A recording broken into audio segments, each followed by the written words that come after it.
place to get answers to questions from qualified Orthodox Christian clergy. A place to send your friends and not just toss them into the chaos of the internet. A place to get help finding an Orthodox parish and get plugged into an actual Orthodox community. Then point your web browser at orthodoxintro.org. Orthodoxintro.org is a free service of Ancient Faith Ministries and made possible by our donors. It's an Orthodox on-ramp to the Christian life. Again, that's orthodoxintro.org.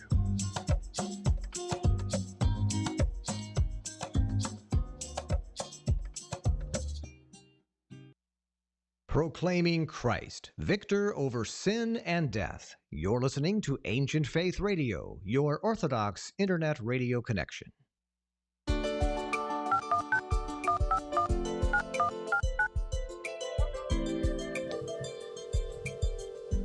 This is Ancient Faith Today with Father Tom Soroka, a weekly live call-in show addressing the issues of our day from a distinctly Orthodox perspective. You can join the conversation by calling in at 855-237-2346. That's 855-AF-RADIO. Father Tom is the priest at St. Nicholas Orthodox Church in Pittsburgh, Pennsylvania, and welcomes guests from across the globe to discuss important topics of interest. Here's Father Tom. Welcome to Ancient Faith Today Live. This is Father Tom Soroka, and I'm so glad that you're with us this evening. We'll be taking your calls in a bit at 1-855-AF-RADIO. That's 1-855-237-2346. Now, Trudy will be answering your calls tonight, so please make sure to turn the show volume off before you come on air. To participate online, the show is simulcast on the AFM Facebook and YouTube pages, and you can make comments there. You can also send us a text message right now to 412-206-5012. Send us a text to 412-206-5012. And of course, you can send us an email to aft@ancientfaith.com, but we would love to hear from you this evening. Give us a call at 1-855-AF-RADIO. So let's get started. The office of bishop is enigmatic to many in the Orthodox Church simply because it's rare to see the bishop in local parish life. You might, for instance, see him maybe once a year. Usually there's a lot of preparation to have the bishop in your parish. The service can be somewhat different. Maybe there's a special dinner and the bishop leaves and maybe we don't see him again for a year or more. So if we only see the bishop once a year, why is he so important? In order for us to understand this, maybe a little background is in order, and we're going to talk about this tonight, but to set this up, certainly the role of the bishop, or in Greek, the episkopos, the overseer, is absolutely biblical, and it is established by the Apostolic Church. While bishops originally were placed in each community in the infant church, soon the duties of the bishop and the presbyter, the priest, became entirely separate as the church grew. Bishops became then overseers of numerous communities in a region. But that still brings us to the question of, what do they do? Well, we're going to talk about that tonight, and we might call to mind the words of St. Ignatius of Antioch. And sometimes this is hard for us to hear because we're going to talk about the nature of authority too. But let's listen to his words. He's very, very early 2nd century. He says, "See that you all follow the bishop, even as Jesus Christ does the Father, and the presbyters, the priests, as you would the apostles, and reverence the deacons as being the institution of God. Let no man do anything connected within the church without the bishop.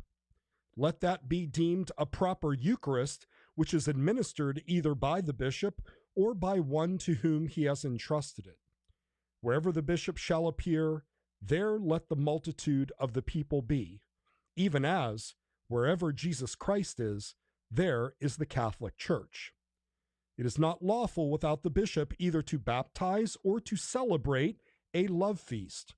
But whatsoever he shall approve of, that is also pleasing to God, so that everything that is done may be secure and valid. So with that, we'd like to welcome our very special guest this evening, His Grace Bishop Daniel. Bishop Daniel is the newly elected Bishop of Chicago in the Midwest in the Orthodox Church in America. His Grace graduated from St. Patrick's College and Seminary in 1977, where he graduated with a BA in Humanities, specializing in history, philosophy, and English, and the study of literature and church history in Menlo Park, California. He also received his Master of Divinity from the seminary there. And we're going to hear more about his fascinating story of how he entered the Orthodox faith from the Roman Catholic Church and now finds himself as a bishop. Your Grace, welcome to Ancient Faith Today. Hello, Tom. It's really good to be with you and to be with your listeners around the country. Thank you for the invitation to speak this evening. Well, we're really happy that you're here. And, I was very concerned. First of all, congratulations on your election to be the Bishop of Chicago and the Midwest. It is a very large diocese. And, of course, after the very sad falling asleep of Archbishop Paul, you are now the ruling bishop. But what we want to do, because I know you have so many things that you're just trying to wrap your hands around with getting to know a new diocese, I want to take this time to do a couple of things. Number one, I'd like to have you introduce yourself to our listeners. And of course, we have people all over the world, and there are many people that know you, love you, but we want to also help us understand what a bishop does, what the day-to-day life of a bishop does, and a little bit about sort of how we work with the bishop. So let's start with your upbringing, your formative years, and really how you came to the Orthodox faith. Tell us about your story. Certainly. Well, one thing, let me start by saying that the telling of one's story I find very important. I love to hear the stories of other people, of how they've walked with Christ, of how they've come to the Orthodox faith. And it's a pretty common experience at least in the Orthodox Church in America, but I think throughout all the churches that are here in the United States, because we have so many converts. Certainly those who are raised in the faith have their own stories as well, but it's really interesting to see how individuals come to first know of Orthodoxy and then to enter into the church. So I'm always appreciative of people that are willing to tell their stories, and I'm happy to do the same this evening. Thank you. Certainly. I was born in the Central Valley of California, it's a very rural, very agricultural area, very high producing agricultural area, actually. And I was raised on a dairy farm, although we also farmed crops like corn and cotton and tomatoes, those kinds of things. So it was a very rural experience. And my family came to this country from Portugal in the 1920s. So it's almost 100 years that my family's been here in this country. Oh, wow.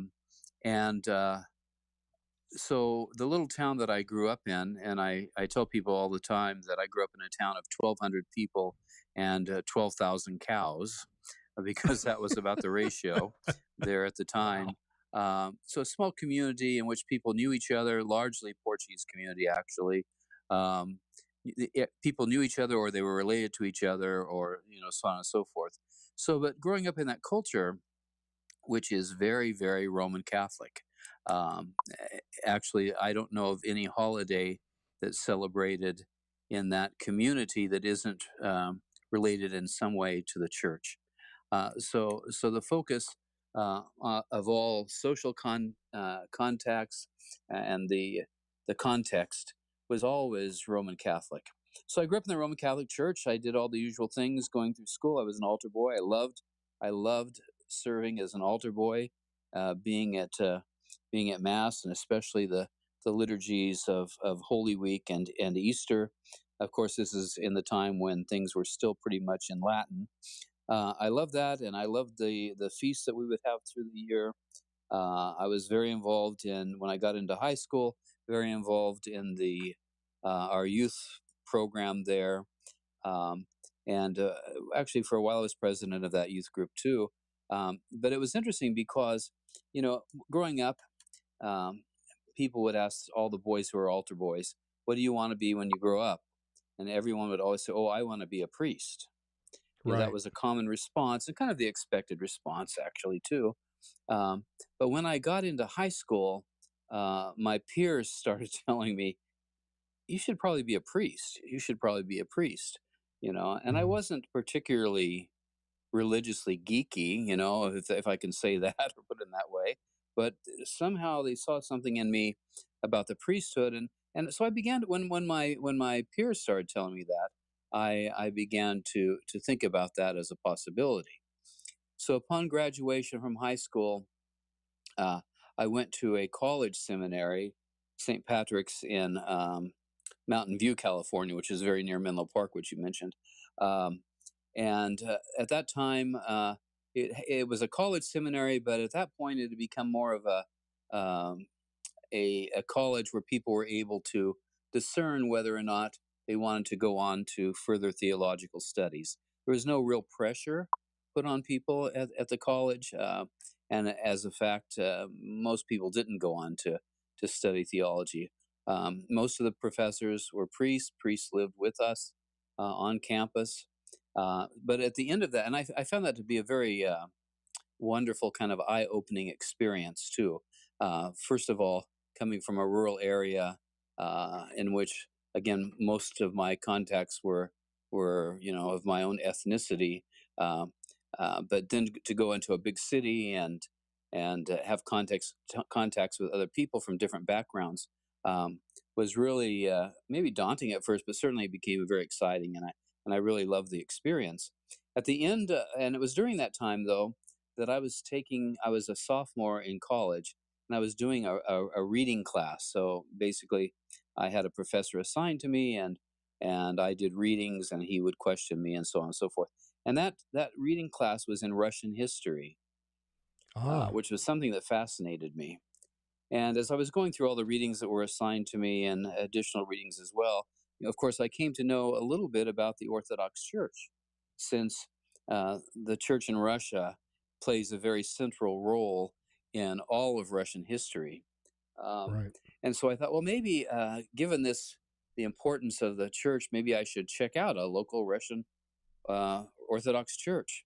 So in those days, of course, we had yellow pages. So I went to the yellow pages and Right. and looked up the closest Russian church, as it was called at the time. But it was actually St. Nicholas Church in Saratoga, a parish of the Orthodox Church in America, the Diocese of the West. So I remember going there with a little bit of uneasiness because I didn't know how well I would be accepted. But I went there, and Father George Bennigsen, who's a very well-known Sure. priest Sure. of the Metropolia and then the Orthodox Church in America, very well known throughout the OCA, particularly, of course, in the areas that he served. And Father George was very welcoming to me. I told him I was from St. Patrick's College, and oh yes, he knew of it, and so on and so forth. And um, he invited me to attend liturgy anytime I wanted to.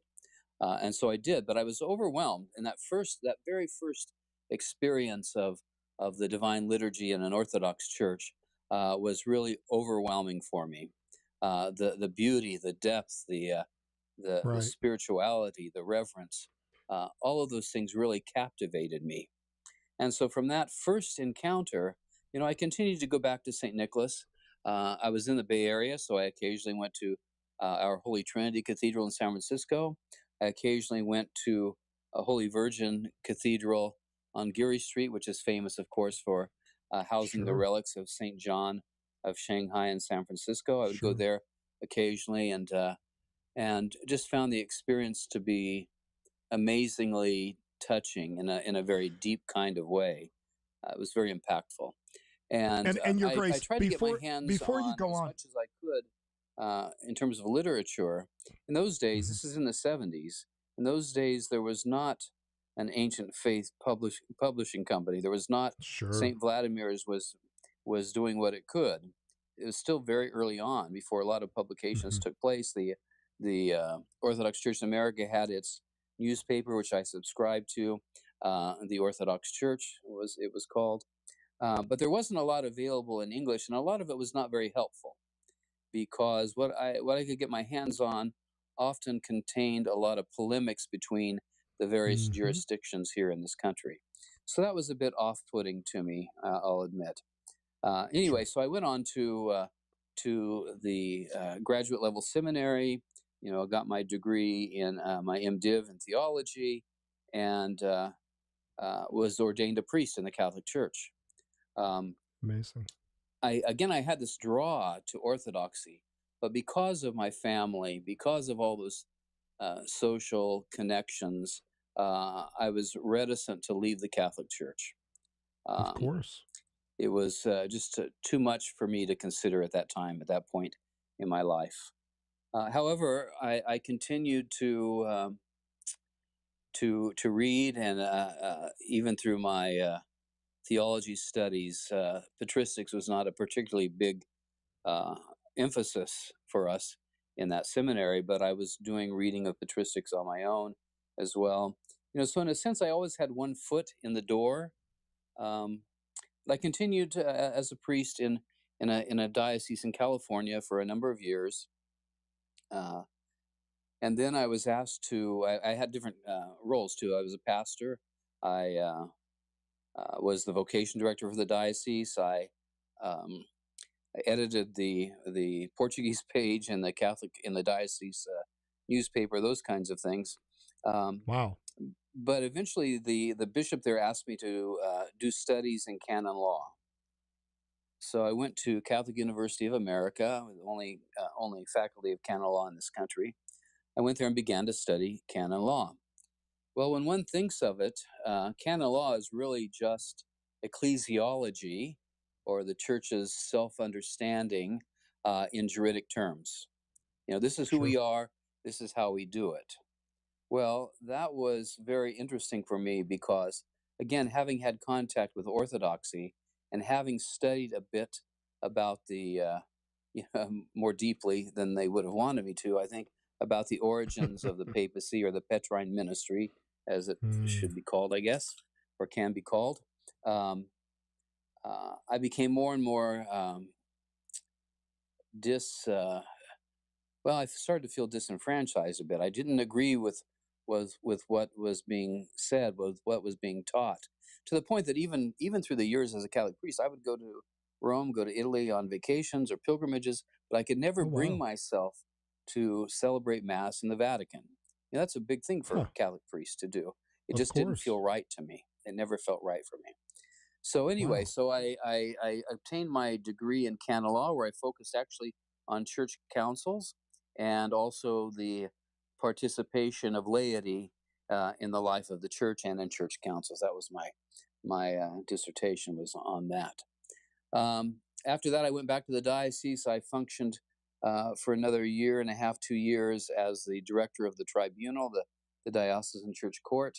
And through all that time, I was feeling more and more uneasy in terms of Catholic teaching, particularly about the papacy, and also, though, about the role of the bishop, because in the Catholic Church, really, there are bishops around, obviously, but in a lot of ways, they're really just branch managers, and the Pope is the bishop, and the Pope can do whatever he wants in any diocese, throughout the world. That's not the origins of the church. We don't see that in the history of the church, the early history of the church. And also, to a certain extent, I grew up, as I said, in a tradition with Latin and the reverent old-fashioned Mass, the Tridentine Mass, and with the Novus Ordo, the new Mass, I wasn't being fed spiritually, quite frankly. I just did not feel like I was being fed spiritually. While having attended Orthodox liturgies, I did feel like I was being fed. So bottom line then, not to draw this out too long, is I prayed and consulted with my confessor, my Catholic confessor, who encouraged me to make the step and to enter the Orthodox Church. So Wow. that's what happened. I did. I was received by Bishop Tikhon of the Diocese of the Yes. West. It was on the Yes. Saturday of the Praise of Theotokos during Lent, and I was assigned. I had a couple of assignments in the diocese before going to New Jersey, where I served a mission in Flemington, New Jersey, and then eventually I was asked to take on a position at the National Chancery in Syosset. Basically, That's I think right. because of my background in canon law. So that's kind of my story in a nutshell. It's an amazing I don't know if you have story. any questions you want to follow up with, Father. Please Yeah, do. I do. It's really an amazing story because, I think in the beginning, it didn't seem like you were really looking to leave the Catholic Church. There may have been some disagreements there, things that didn't settle well with you, but somehow because you were studying church history and Russian, you ended up, investigating the Orthodox Church.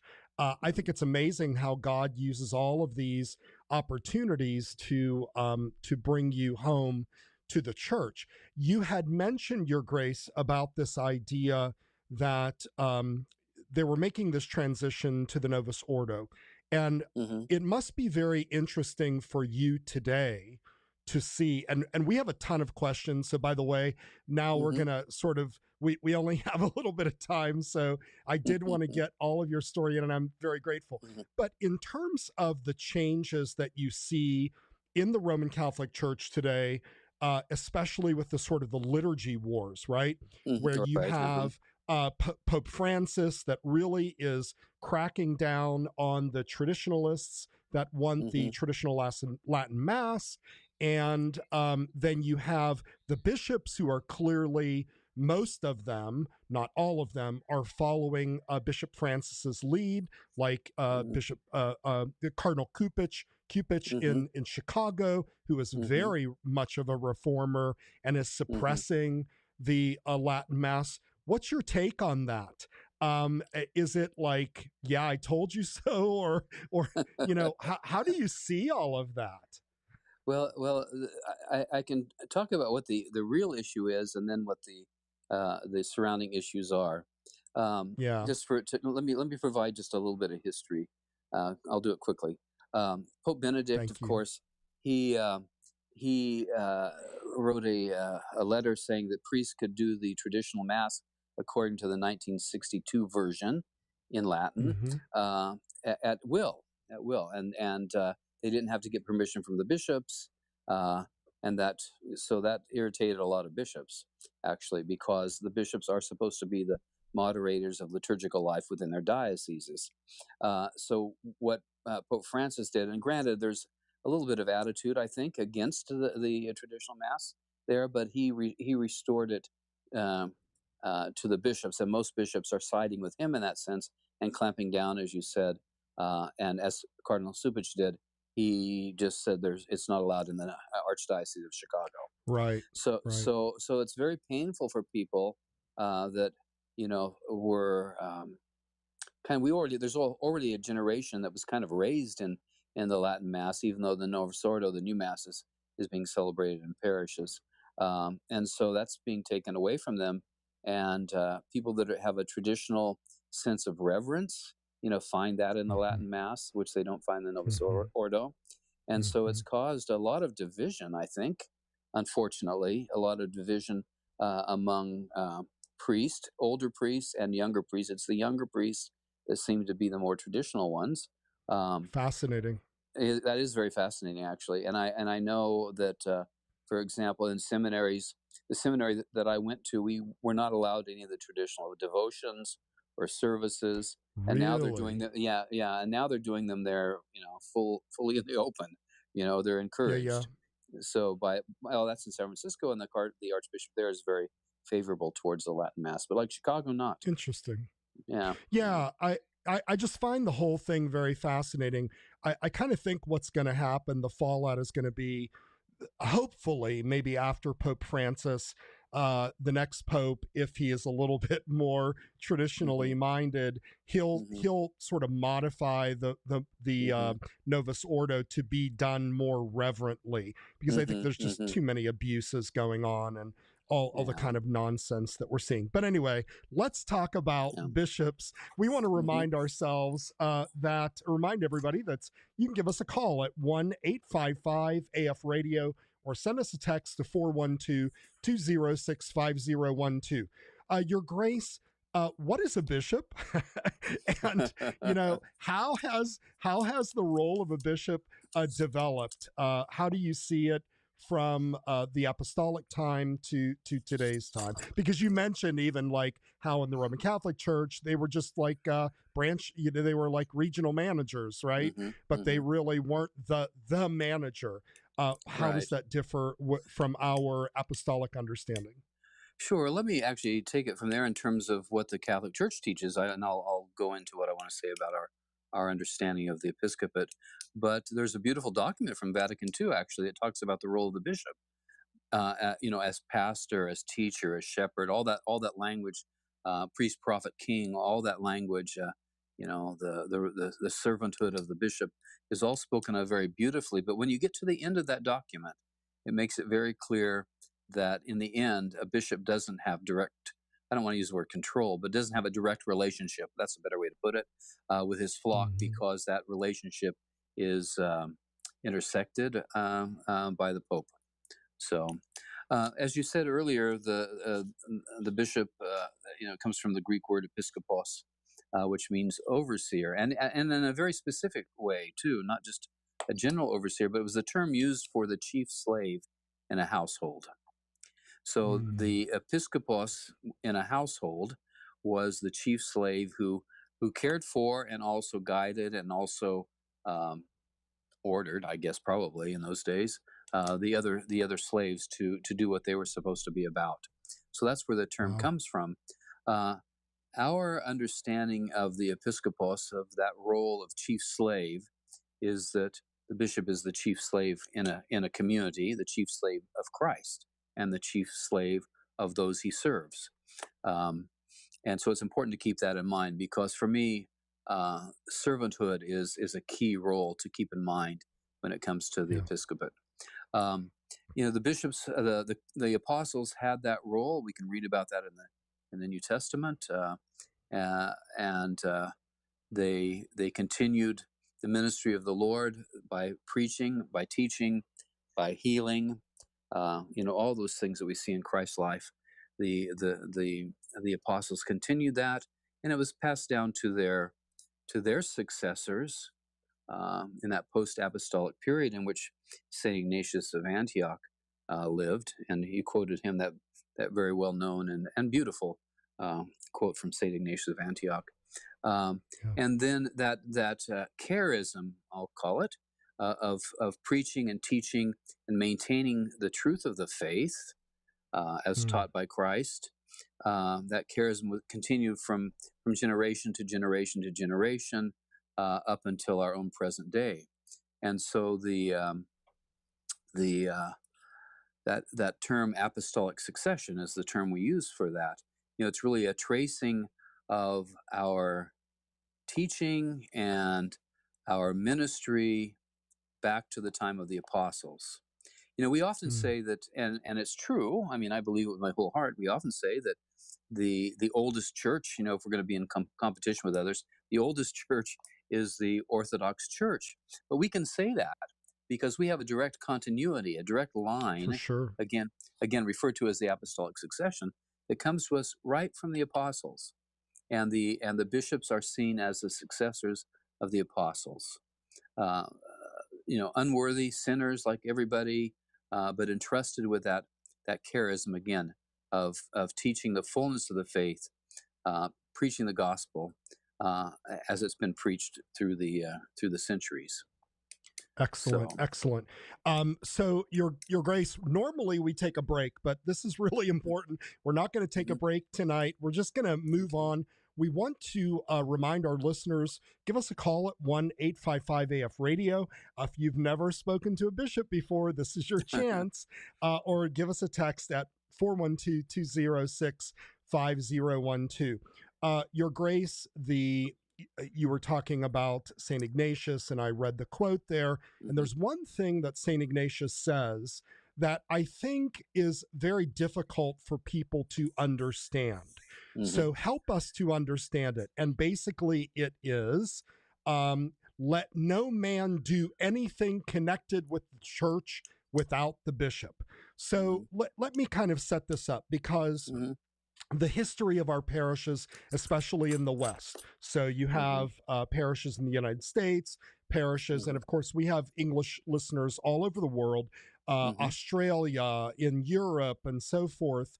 And often in those parishes, especially in the United States, those parishes were set up to be kind of, from a legal standpoint, corporations, right? Right. So these corporations were self-contained, and there were even some of them, a few of them, that said, we are totally independent, and we're not under the bishop, and so forth. How can people understand why bishops are really essential when in fact all of the work kind of goes on in the parish, and I'm trying to say this in kind of a sensitive way, but as a parish priest, sometimes, those of us that are parish priests might hear, well, who is he? I mean, who is he to tell us? My grandfather started this church, and we gave, tens of thousands of dollars to this church, and we give time to this church. And so why should the bishop be so important when we're the ones here doing all of this? So help us to understand why the bishop is essential. Well, certainly. And it goes back to actually the theological concept of apostolic succession, because again, a bishop, even though he's imperfect and a sinner, as I said, is the guarantor. He guarantees that the true faith is taught and proclaimed in a parish. And how does he do that? He does it by assigning the priest, who he has confidence in, will do the same. It's hard sometimes for priests to remember this, but the reality is that all the parishes are the bishops, and the priests are his representatives. Exactly. That's why it's so important. It's so important for me to, as a bishop, to have personal relationships with the priests. To be available to priests, to try to understand their challenges, to enter into those with them, to support them and their families, because they are, as we would say, they are on the front line on behalf of the bishop. And again, in a way to guarantee that the parish, the community of faith there, is in communion with not just the bishop, but with the entire Orthodox Church, throughout the world, the universal Orthodox Church. And it's the bishop who guarantees that, by his role, by his office. And so it's an important thing. We have plenty of examples in the United States of non-Orthodox churches that are on their own, and they can kind of do what they want. They can come up with their own theology, many of them, and that's more true even now. I think also the concept of being in obedience is a difficult one. To do what the bishop, to be in union with the bishop. That whole concept of obedience is a really tough one for modern people. And obedience, everyone's in obedience to let me put it in another term. Everyone is accountable in the church. We're accountable to the Lord, obviously, first and foremost, but we're accountable to one another. And we're in obedience to one another. I often use the example of phone calls at the most inopportune times. But I answer for the phone because I'm in obedience to the people that are calling me. I'm in obedience to serve them. So I think that we need to start thinking more with churchly minds rather than what the world is telling us about obedience or on the other side of that, freedom. Yeah. I mentioned on Sunday in my sermon, it was actually about authority, and I said, you see these bumper stickers that say question authority. In the United States, it's maybe not so surprising because we celebrate Independence Day. We celebrate the overthrow of the authority. And of course, you can take that to the extreme. I mean, we still need some kind of structure, and somebody needs to make sure that everything is being done appropriately. Your Grace, we have questions pouring in, so I'll get right to them. One of them came in from Christy. She asks, you mentioned that you studied the canons of the ecumenical councils. Are they to be understood as enforceable only in their time and place, or do some of them persist over time? And how does the church determine this? Well, it's a matter of experience, actually, because yes, there are a lot of canons that are still on the books, to use that term, that are not do not relate to anything we do now. I'm trying to think of an example, but an example's not coming to mind.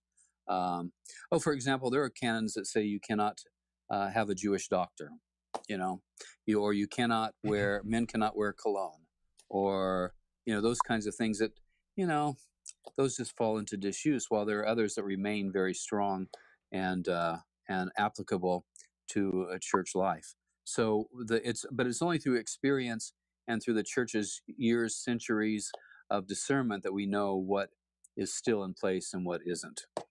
So I don't know if that's very helpful. Good. Yeah. Very good. And I also point out, if you don't mind, that, Please. The canons, there were different types of canons, right? So there are disciplinary canons, there were canons regarding the teaching of the church. And so, whatever is applicable to us, we should use. Maybe she's talking about the issue of economia and akrivia and so forth. All right. So here's some more questions. They're all coming in here. Good evening, Your Grace. I recently read your call for parishes to support and start missions to reach out to those around them. Can you please share what the role of the bishop is in growing the church in the 21st century? In the past, we seem to mostly spread via immigration and relocating, but there seems to be an excellent opportunity to grow our faith with those searching for the truth. I would love to hear your thoughts on your role in this. We are looking forward to visiting us at St. John the Forerunner someday. With prayers, Nate. And by the way, that also came up, that same question came up from Christopher in YouTube. He asks, what kind of assistance should new Orthodox missions expect to receive from their bishop? So, same question there. Well, thank you for that question. And I'm glad to know that the letter that I recently sent out about missions has been read and has been it's been paid attention to. That's a great thing to know. And in that letter, I really expressed the need for in the diocese of the Midwest, but actually throughout the church, to be, looking outward and establishing missions, and that parishes that are old parishes, they need to see themselves as missions, and that even we need to be missionizing in our own parishes, and we need to be missionizing in parishes that might be in decline too. What is the role of the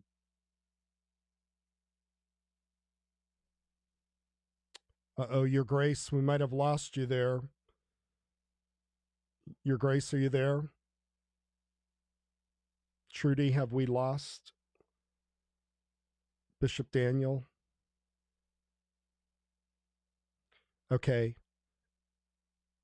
Yeah, let's do that, and we'll get him right back.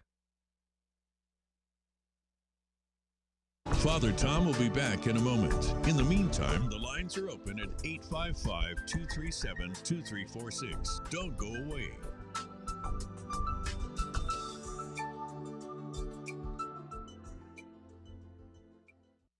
Do you know that Ancient Faith Radio is entirely listener-supported? Hi, I'm Bobby Maddox, station manager of AFR, and you heard me right.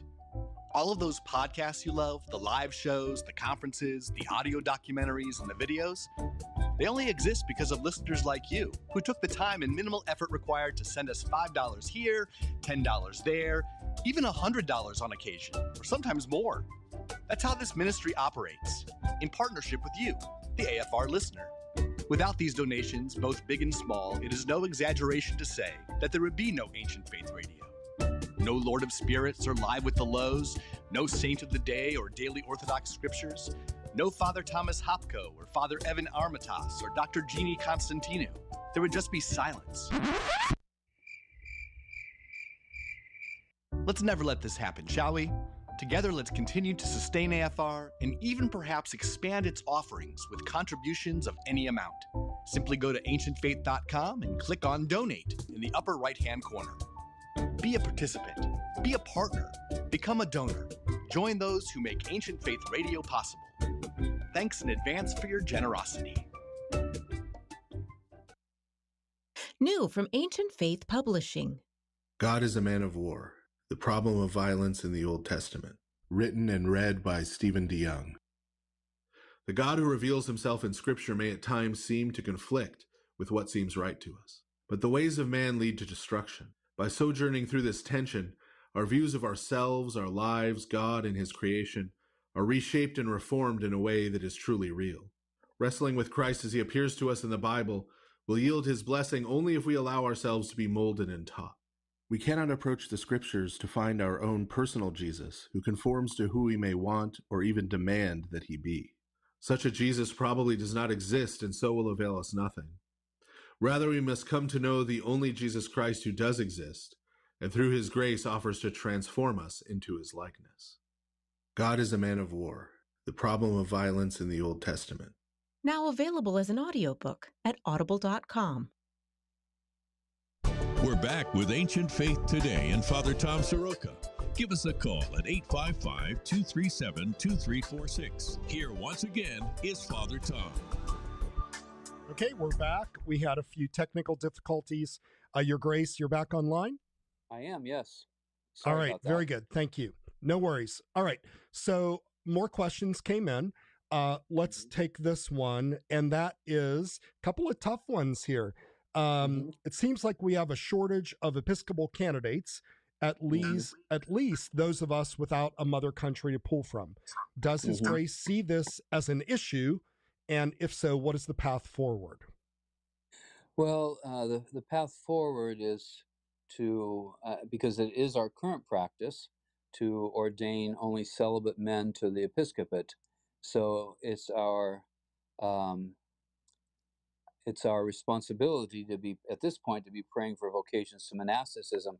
But the Holy Synod of the Orthodox Church in America is very aware of the need for more candidates for the episcopal office, and is taking the steps to remedy the shortage.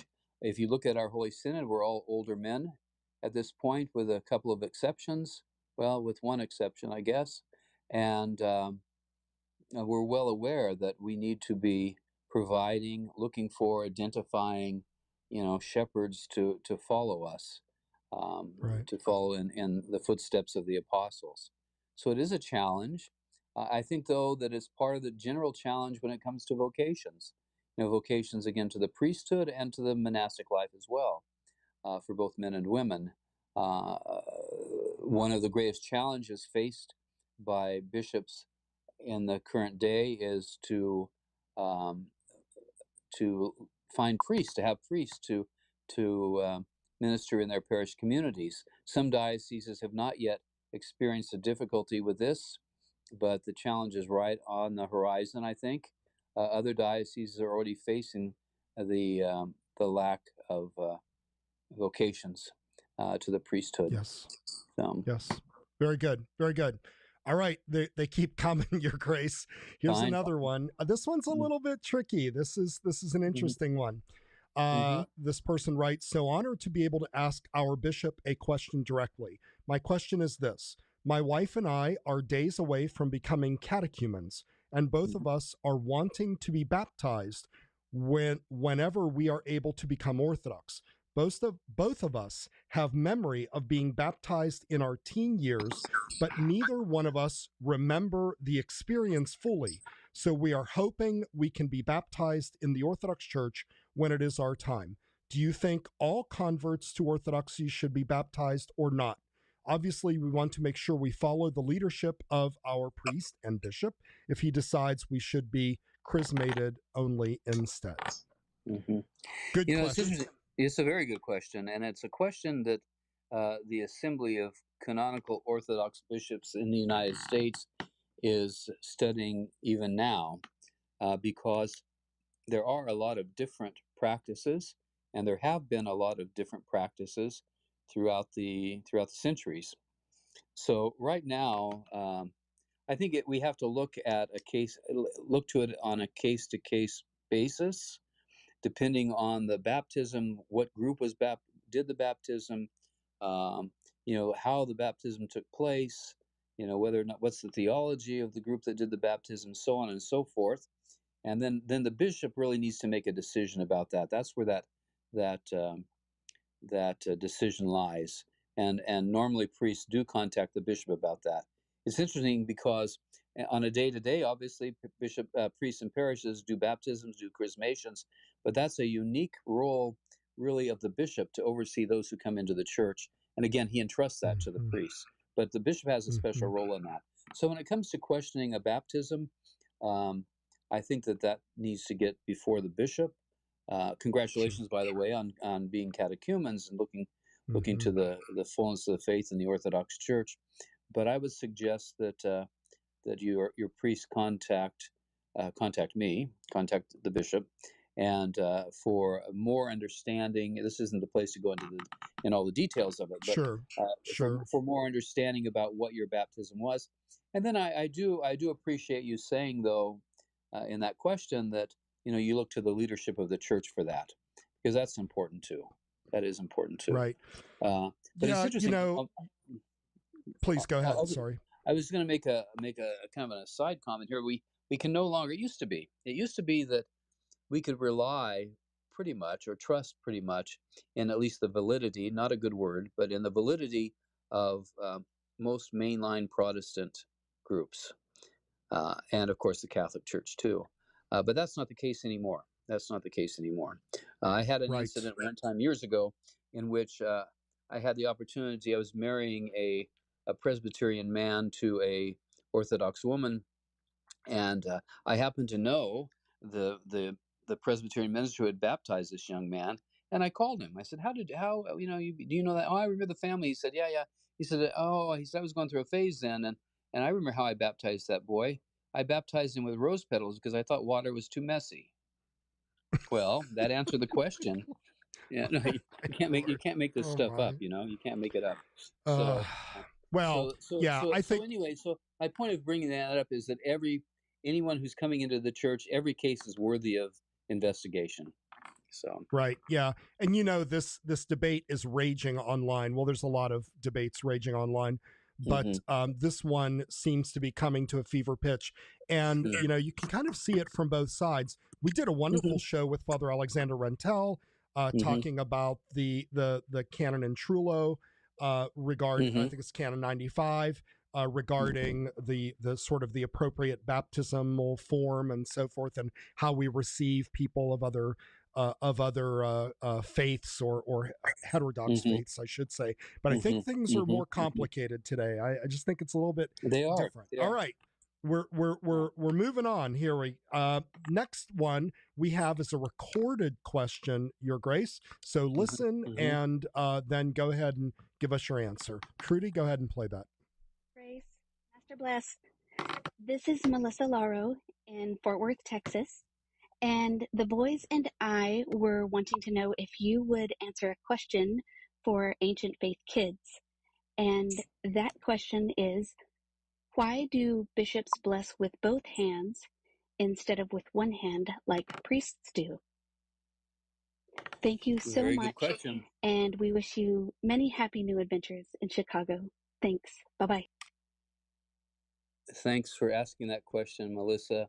Actually, say hello to your son, Finian, who's my godchild. So, yeah. So there is a rationale as to why bishops bless with both hands and priests bless with one hand. And the origins in the practice are seen in the Old Testament. And that's in the Old Testament, the priests, when they blessed, course, they didn't make the sign of the cross, but they would put their one hand upon whoever or whatever was being blessed. So priests blessed with one hand. The high priest, however, would bless with both hands, placing both hands on the person or the thing that was being blessed. And so that's understood as the origin of the custom, the practice in the Orthodox Church of bishops blessing with both hands. So I love it. Very good. Yeah. That's a great answer. Yeah. All right, here's some more questions coming at you. This is like the lightning round. It says, Your Grace, this is Nick from Ohio. What advice would you give men who are currently involved in the church and are yearning to become more involved and maybe thinking about exploring becoming a deacon or going to seminary? What steps could they take, or what programs or paths could they explore? Well, the first step, of course, is to be in dialogue with your parish priest. If you're already in some form of service and you want to expand your service in the parish, in the church, in the diocese, then speaking with your priest is the first step. Because if you're, as I was going to say, if you're already involved, that means the priest already sees something within you that means you have some type of calling to service. So that's the first place to start. And also it's important to be recognized as a leader in your own parish community. Then from there, normally with a blessing or with the advice of the parish priest, an individual would contact the bishop, who can then advise in terms of what the course of action would be regarding a person, whether or not they would end up going to the seminary, or whether or not they would go through the diaconal vocations program of the Orthodox Church in America, or in the Diocese of the Midwest, there's a St. Macrina Institute that serves as part of that diaconal preparation. So start with the parish priest, who then directs you to the bishop, and you go from there. It's a pretty simple step, and bishops always will listen to anyone who has any interest in serving in ordained ministry, for the seminary. Of course, there are other ways too of discernment, because discernment is key, and the church, a person can feel called, but they're really not called until the church says they're called. So important to remember that too. Very good. All right, here's a couple more questions. This is from Abraham on YouTube. Your Grace, what piece of spiritual wisdom, writing, or book of a saint stands out in your heart so much that you would want everyone to know it or read it? What a wonderful question that is. Indeed. Well, I think that it's important to look to the saints, the fathers of the church, their great writings, but also saints that might be simpler in their life, just as marvelous in their holiness as any of the patristic fathers, but might be simpler in their life or their example. And there are two that really speak to me, and of course they're going to sound like they are the saints that everyone loves. Saint Seraphim of Sorrow had a great impact on me, reading of his life when I was back in the early days of my introduction to Orthodoxy. I was very much touched by his story, the simplicity of it. Obviously the wondrous things, the miracles he did are important, but in a lot of ways he just had a very simple approach to life, and a simple understanding of what it means to follow Jesus Christ. And so that really struck me years ago, and it remains with me. The other is another saint who's modern, and that's the Grand Duchess Elizabeth, the martyr. And if you ever have the opportunity to visit Moscow and to go to the Martha and Mary Convent, which she established a number of years ago, it was returned to the church, and they're doing wonderful work in her spirit, in the spirit of reaching out to people who are in need. What she did was she brought in people off the street and taught them trades, basically, and cared for them, loved them, and taught them trades, and cared for children. And we have so many people in the world today that are marginalized, just as marginalized, or maybe even more so than they were in her time.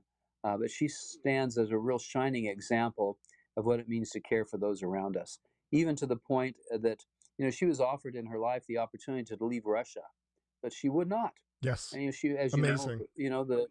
she had all kinds of political royal connections throughout Europe, and she could have left Russia if she wanted, but she chose to stay because those were her people.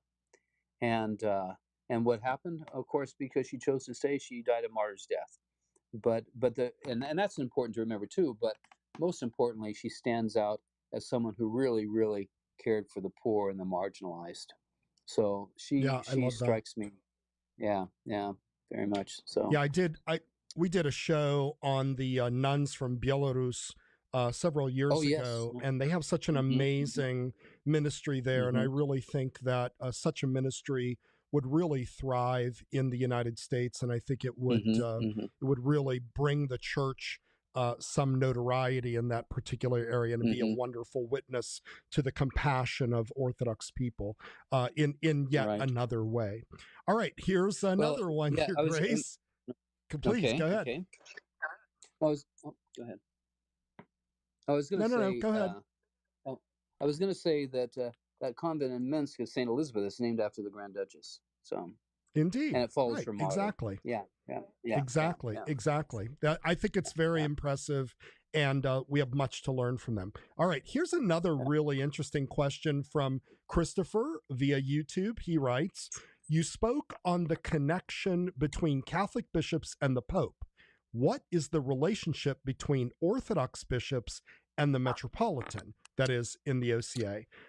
How does it differ from Catholicism? That's a really good question, and maybe sort of touch on the issue of conciliarity too. Sure. Well, in the Orthodox Church, bishops, regardless of their title, Metropolitan, Archbishop, or Bishop, are all bishops, sacramentally bishops. One is entrusted with the awesome responsibility, often challenging responsibility, of helping maintain unity in the church. So for us, that's our Metropolitan Tikhon. And the bishops work in conjunction with him, but he's the president of the synod, and there are very few instances in which he trumps any of the bishops, very rare situations, and those you can find in the statute. But I have here in front of me, because I thought I might quote from it, part of the consecration or the ordination of a bishop, the part in which the person who's going to be ordained a bishop makes promises in the presence of the Metropolitan and the bishops who are his co-consecrators, and it speaks of that, answers that question somewhat. So the individual says, I promise also to preserve the peace of the church and firmly to hold and not to devise anything whatsoever which is contrary to the Orthodox Catholic Eastern Christian faith all the days of my life, and that I will in all things follow and always obey the Holy Synod of the Orthodox Church in America, and to be in all things of one mind with the most blessed Metropolitan and the most reverend archbishops and bishops, my brothers, and together with them submissive to the divine laws and to the sacred canons of the holy apostles and holy fathers, and with all fervor to have spiritual love for them and to respect them as brothers. So it's very powerful. It's the relationship between the Metropolitan and all the bishops and one another is based on the common faith and common love that we promise to maintain. And it's interesting to note too that bishops are not allowed to be their own kind of. They can't do things contrary, obviously, to the faith, but they're to be of one mind with the Metropolitan and the Holy Synod, and so decisions that are made by the Synod bind all bishops in all dioceses. So, but that's a very that's a very important. It's a good question, very important concept, because that's how we maintain unity. It's a unity. It's not a coerced unity. It's one of love and faith. Good. We have a caller, Your Grace. Kathleen is calling in. Trudy, let's bring her on the line. Kathleen, welcome to Ancient Faith Today. You're on the line with Bishop Daniel. Hi, Father, and hello, Your Grace. Hi, I Kathleen. really just wanted to. Hi. I really wanted to ask your blessing.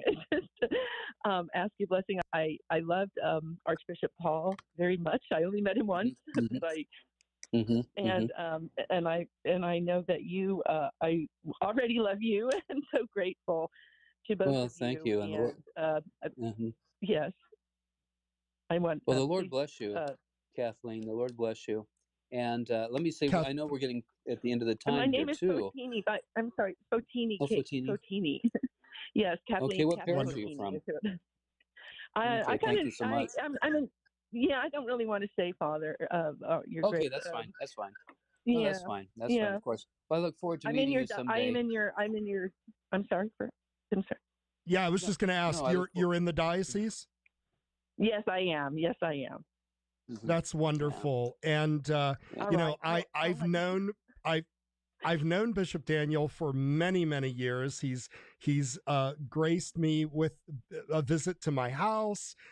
We've eaten together and drank together. We've talked together, and he is, I think, really, he's going to do such a wonderful job. Even when he was assisting Archbishop Benjamin in the West, which is another very large diocese, he was really so well loved, and you are very, very fortunate to have him as your bishop, Fotini.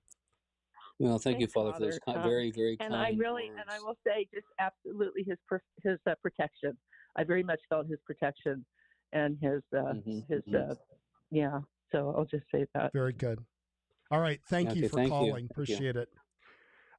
Your Grace, a couple more questions came in here, and then I wanted to ask you, do you have maybe 10 more minutes? Is that possible?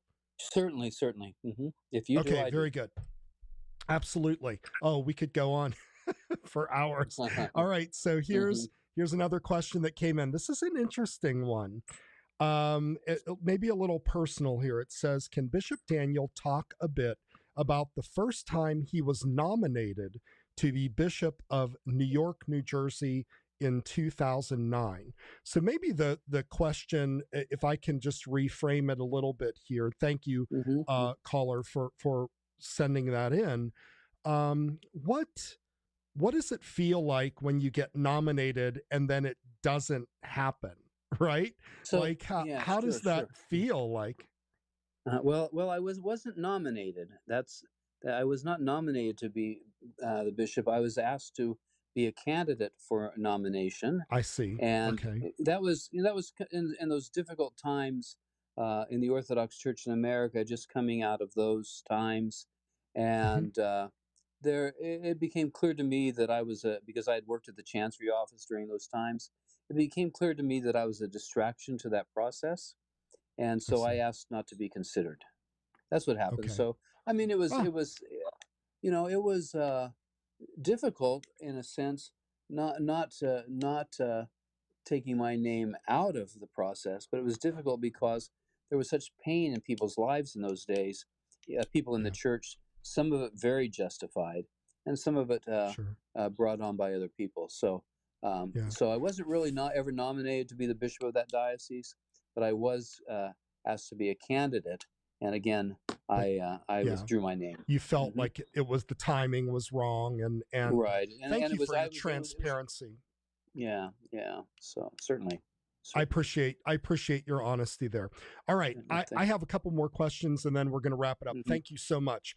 I actually do want to ask you this, and maybe it's in sort of the same tone. Now, obviously, you've only been a diocesan bishop for a month or so. Right. But before that, you were an auxiliary bishop. What are the most difficult aspects of being a bishop that either your brother bishops tell you about, or you have experienced? Or sort of what inclinations do you think you might have regarding the most difficult aspects of being a bishop today? Well, one thing is that's very difficult, and it's just the reality of the world in which we live, is that there is so much opposition to the gospel. to the teaching of Christ, and of course to the church as well. And it's not that this is something new, because we can look from the first days of the church that the church had many challenges to face. But it seems now that there's a more direct, well, it has to be a more direct attack on the church, because we're experiencing it now, in terms of the authority of the church in particular, the church's right to teach what it needs to teach, to preserve what it needs to preserve in its teaching, again, in that continuity that goes back to the apostles. So that's a difficult thing in the day-to-day when I hear of people, taking, not that the church doesn't need to be challenged, but it can be done in very unfair ways. Right. And so, thanks for opening that door, because I'm about to walk through it.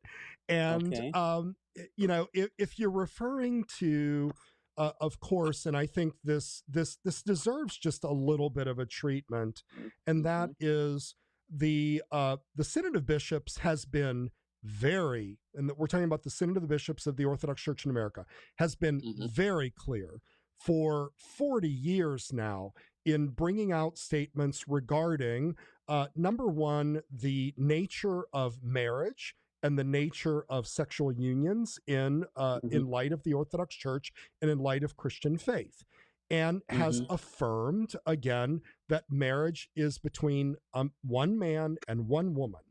And that has been restated again and again and again. And there has been a kind of movement on the internet, especially on a few particular websites, which we will not promote here, that has challenged that. Now, they are challenging these, saying, well, we just want to discuss these things, and we want to have a discussion, and we want to, talk about this. And the bishops have said, look, we've talked about it, we've discussed it here, as long as you are teaching within these boundaries, you have to stay within. You can't offer an alternative framework. So with that, I sort of want to ask you to reflect maybe on that day of the day 4 of the All-American Council, where the bishops came out and they issued the statement in the 4th plenary session, a statement on same-sex relationships and sexual identity, which was nothing, absolutely nothing new. But what was kind of new at the end was the bishops, as a synod, says that you cannot undermine the authority of the Synod of Bishops by disregarding the Holy Synod's consistent and unwavering teachings on these matters. And then to kind of sum up, because it would disturb the teach of the church and cause scandal. And if you do that, you open yourselves up to possible ecclesiastical discipline. I can't imagine that was probably very easy for all of you. There were no high fives among the bishops to say, okay, we're laying down the law. But tell us a little bit about, because that was really your first action on the Holy Synod, participating in the Holy Synod. You were elected like the day before. And so without revealing what was happening, tell us what that's like, and what it's like to exercise that authority, and how you see conciliarity in the church. Okay, sure. Well, as you said, that statement did nothing new in terms of expressing the church's teaching, and that should be expected, because how can we go contrary to the church's teaching that's been handed down? That's not within the competence of any bishop to do that. The fact that there was, as someone called it to me, a threat of possible discipline, was really a statement of concern. That's the way I look at it, because we don't want anyone to fall outside the church. We don't want anyone to be in opposition to the church. And there are people, and that was aimed mostly at people that are, although without stating it, people who are in positions of authority, particularly teaching authority within the Yes. church. And that doesn't Right. mean Sunday school teachers, although they're important. It really means like priests and bishops. Yep. The Yep. people that have that authority in the church. Professors. Yeah, professors as well, of course. And Yes, seminaries. Yeah, especially. And so, I mean, it was difficult to make that statement, but something's got to give. I mean, at some point we've got to be able to put some authority behind what we're saying, and Right. we just can't have leaders in the church speaking against the church, and again breaking unity, Right. causing scandal. That's the worst Right. thing too, is that we're Right. not supposed to cause scandal. The Lord says that himself. There's a great punishment for those who bring scandal to people. So Right. Well, unfortunately, the reaction was kind of predictable in that those Right. Mhm, websites and groups basically said, well, we don't care what they think, and we're going to do what we want anyway. But I do personally want to thank you for taking that stance. Not that we wish ill of anyone, and we No, of course welcome not. Yeah. everyone, but for all of us to say, look, we're all sinners working on our lives, and we all have to kind of try to struggle with the brokenness of our life and not simply be affirmed in the brokenness of our life. Well, all right. Let me go ahead. say one more thing there, because Please. we're all about affirmation in these days, and we don't we like our ears get tickled, or what's the state? It's when our ears itch, we go to other leaders who tell us what we want to hear in 2 Timothy, and that's what happens sometimes. But and the claim that the bishops are opposed to dialogue is just ludicrous. If you talk about dialogue, if we can listen to each other, but when people say dialogue, that means they want to convince, to change. That's what really people mean when they say dialogue, that they want to change your mind. We can't do that. There's dialogue that could be helpful in terms of ministering to people. How can we best minister to people that are in, same-sex relationships or in marriage difficulties? Talk to us about that. I'm happy to listen to that, to see what, but only within the constraints of the church's teaching. Yeah, absolutely. So. I don't think there's any new information that we need to process, but I think that the tack that group is saying is, oh, look, we have all of this scientific information, and come on, there's no scientific information that's going to change the way the church says you need to deal with your life. All right, enough of that. Your Grace, thank you so much. As we close out here, give us a word of advice, or tell us something that bishops always want to tell their people, and you have a big microphone here that you can let all of us know. How can we be better Orthodox Christians, especially in relation to our bishops and priests and deacons? Certainly. Well, I think the advice that I would give is that be a part of a community, be an active part of a community, and a community that lovingly supports its priest. Priests face a lot of difficulties in the modern world, and sometimes they don't feel the support from their parishioners. There are certainly exceptions to that, and wonderful exceptions to that. But support your priest by prayer, by even kind words, are helpful, because the priest is entrusted to you again by the bishop, as the person who is to lead and guide you to the kingdom. The bishop does that as well, of course, and bishops certainly need prayers as well. I don't know if that answers, if that's what you want, anything more than that. I love it. Yeah. I love it. Your Grace, thank you so much.